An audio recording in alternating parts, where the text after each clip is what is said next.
First story, written by Anonymous Music, 26 years old, and reside in a townhouse in a small city's outer outskirts. I spend the majority of my time at home, staying up late and playing video games with my friends all night long. I work closing shifts, typically leaving at 10 or 11 p.m. every day. It was much the same thing. However, I wasn't in the mood to spend the evening with my friends or even connect with them online a few months back because I was having a somewhat difficult work week. I couldn't sleep, though. I was bored and remained up till 2 in the morning and browsing YouTube before opting to pause and go for a stroll. Even though I didn't take many walks, I always found them to be delightful and peaceful. I'm not sure why I didn't attend more frequently, particularly at night when no one else was around. Although that sounds a little unsettling in this context, I enjoyed having the entire town to myself. I used to, anyway. After locking up and grabbing a hoodie, I set off on foot. I started off by traveling the usual route, which took me out of the townhomes area and into the neighborhood with conventional houses, but I had no idea how long or how far I would go. None of us who live here had a wonderful over. All of the homes were older, less unique, and primarily packed together. However, it's still preferable to strolling around the townhouses. The entire town seemed to be asleep as I strolled. There were no sounds at all, and every home was still and dark. I initially found it to be quite tranquil, which was exactly what I needed to help me relax. However, as I kept going down the street, I became aware that I had never turned instead. I had been moving straight ahead the entire time, which further isolated me from the neighborhood. Then the street suddenly changed to a narrower road that led to more dispersed homes in a very forested area. Given that none of, with the exception of the occasional porch light, their houses were well hidden in the trees beyond the low lights above the road, so I couldn't actually see them. I was intrigued enough to continue, even though the atmosphere was very different from where I was merely strolling. I think I had gone about half a mile when I heard someone scream. The voice was that of a man, and it wasn't a cry for assistance to grab someone's attention. It sounded more like a scream. Their voice reverberated over the entire forest, seemingly emanating from every direction, although it was difficult to tell for sure because there were no other sounds. After hearing it, I came to a stop but saw nothing.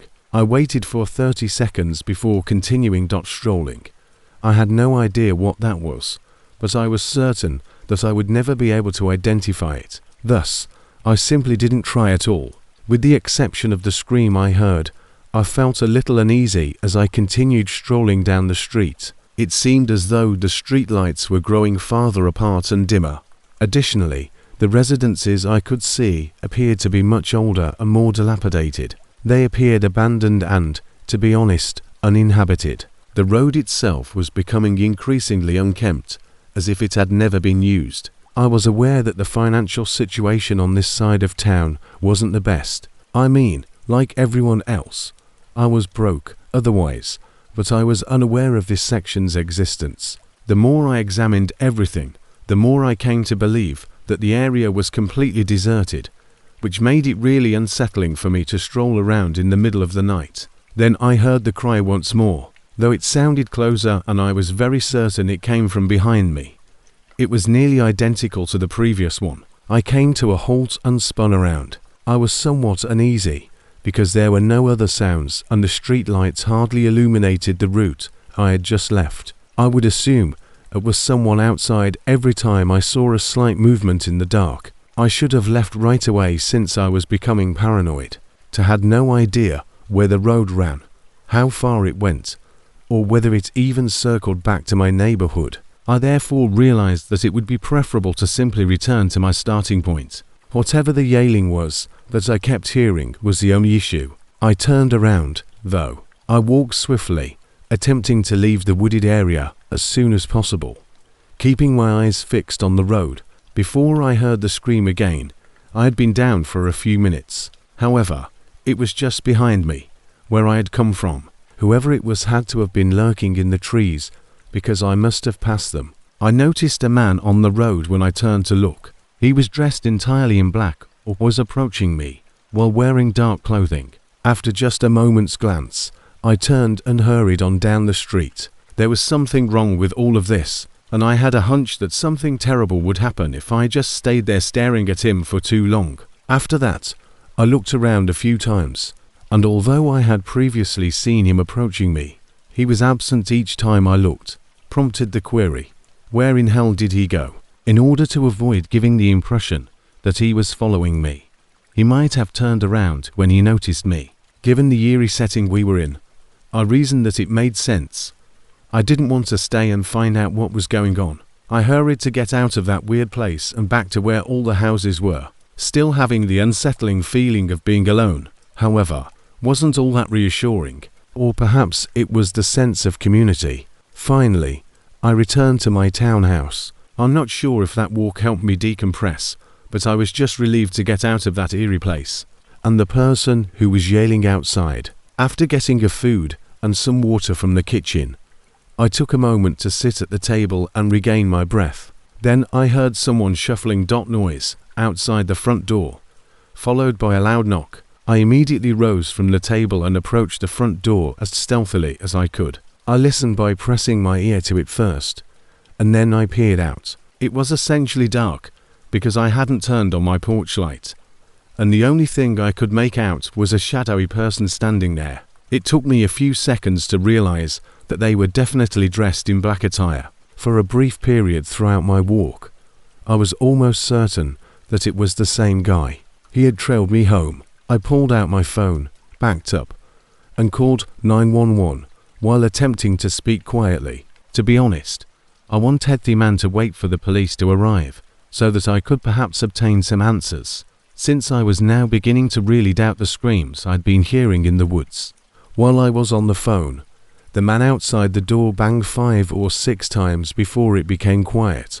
When I finally returned to the door to look, he had vanished. Nothing came of the officers' queries and other inquiries when they arrived. They found it odd that I brought up the screaming, but they didn't investigate more. That night, I don't believe I slept at all. Even though that was essentially the end of the events, I continued to wake up to knocks at the front door for the following month. Uncomfortable, loud knocks. However, there was never anyone there when I got down there to take a look. Even though it's been a long time since his last visit, I still have some paranoia. I have no idea who was screaming, what the man wanted, or what was happening in that wooded location. All I can say is that I had a gut feeling that I was on the verge of taking part in something very terrible that evening. This story was written by Patrick G. I worked as a Lyft driver for a few years. Uber as well, but since Lyft was more well-liked in my community, I continued using it. In any case, the job's flexibility meant that I was never able to force myself to stick to a timetable. In my mid-20s at the time, I was occasionally stayed up late to socialize or do other things. So, on the days that I decide to work, I would have to stay up late and work lengthy shifts. The beginning of this night was the same as any other. Around 11 o'clock, I got going and completed a few drop-offs before obtaining another pickup. Working these late nights now made it impossible for me to be selective about who I accept or what requests I accept.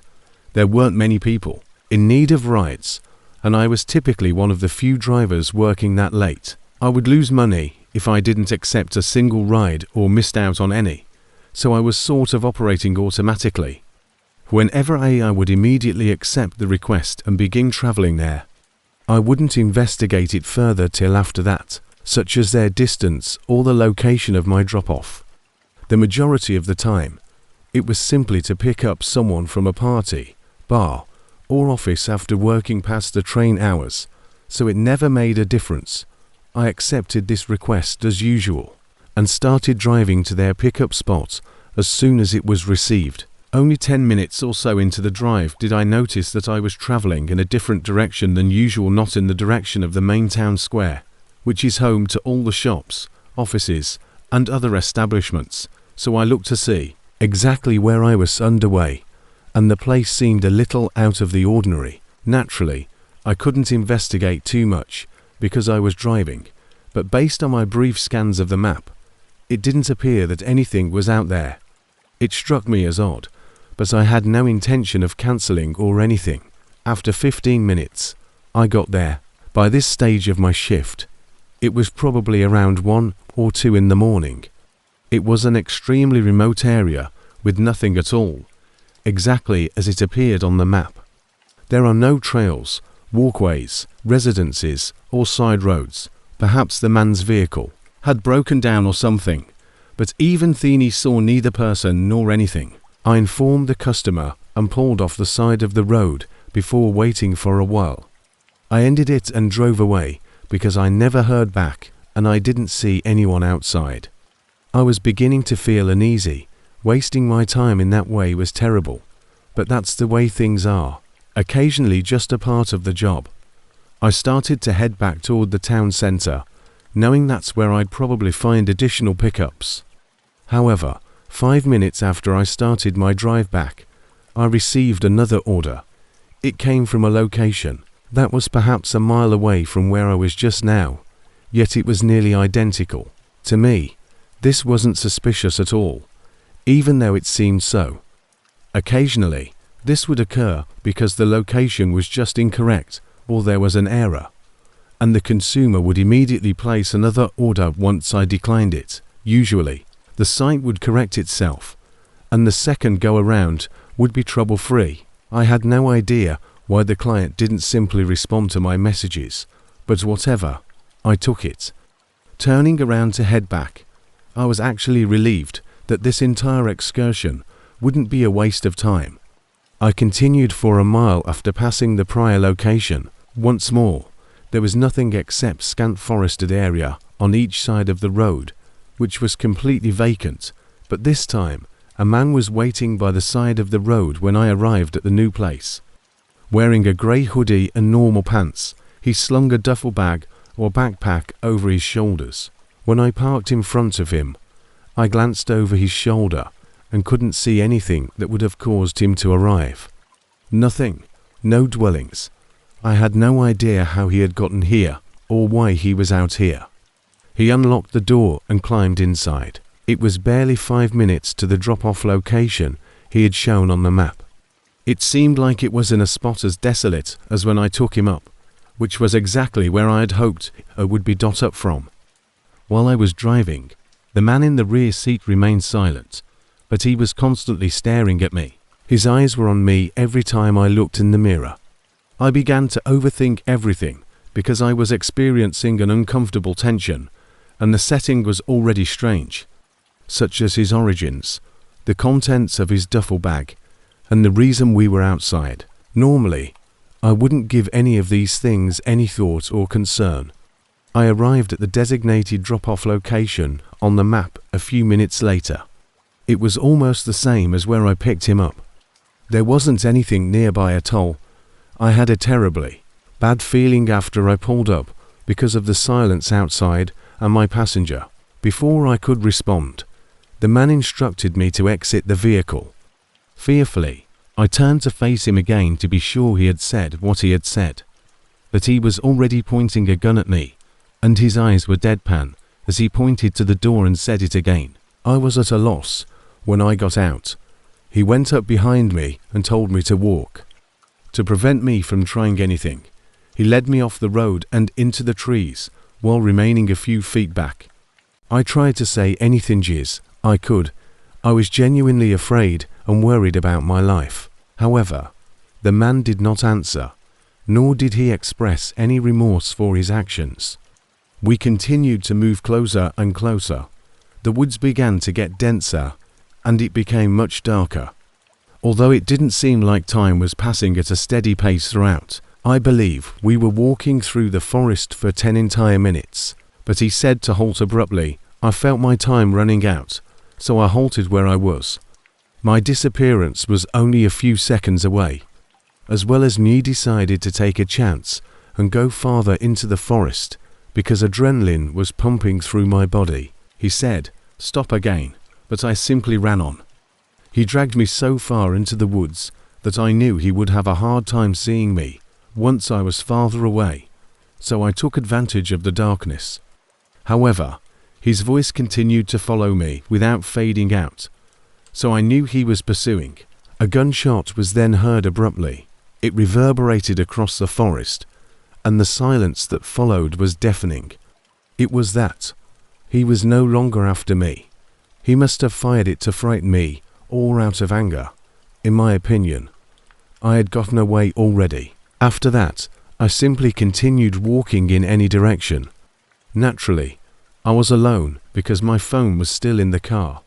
I eventually located a little road with a few houses on it, and I was able to get a man to help me by answering his questions. Officers searched the area, but my car and everything in it were gone. But this wasn't a straightforward heist, in my opinion. To be honest, I'm not even positive that was his original idea. They were never able to locate any evidence that would have led them to him, though. He even had a dead end with the app account he utilized. I spent a few more months working as a driver, but in the interim, I received there were a few additional pickup requests close to where everything happened. And each time I dialed the police, they would arrive and discover no one. When I finally recognized how nervous and suspicious I was about it, I simply found another job.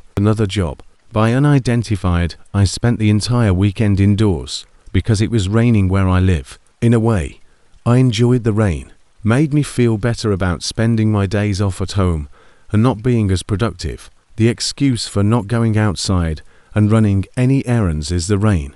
This occurred on a Sunday, I believe. For whatever reason, I was quite exhausted. Perhaps didn't he slept so well last night. In any case, that meant spending the entire day on the couch. Furthermore, I wasn't particularly in the mood to prepare a meal for myself when it came time for dinner. After spending the entire day caged up, I made the decision to take a drive and grab a fast grab from a drive-thru.